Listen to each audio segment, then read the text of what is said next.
When you think of the character of Jesus Christ, you may have thought of him as someone exclusively in the New Testament. But did you actually know that he's first prophesied back in the Old Testament in Genesis? In Genesis chapter 3, the serpent deceived Eve into eating the fruit that God had forbidden. And then Eve gave that fruit to Adam, who ate it knowingly. Due to this sin, God outlines a number of punishments that Adam, Eve, and the serpent would face for the remainder of their lives. He gives a prophecy that the descendants of Eve and of the serpent would be at constant war with each other. God says in Genesis 3:15, "And I will put enmity between thee and the woman, between thy seed and her seed.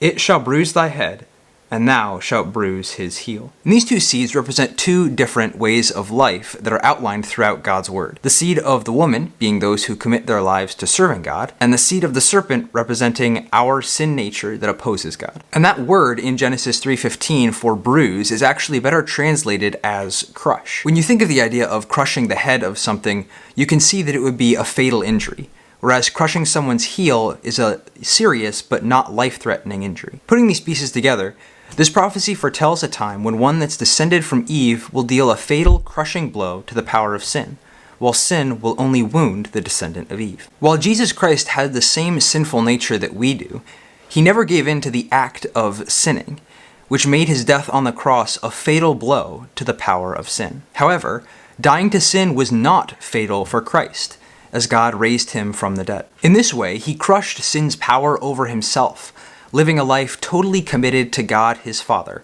ultimately dying without sin and being raised again. By doing this, he opened an opportunity for anyone to share in the hope of everlasting and sinless life if we too fully commit our lives to serving God our Father.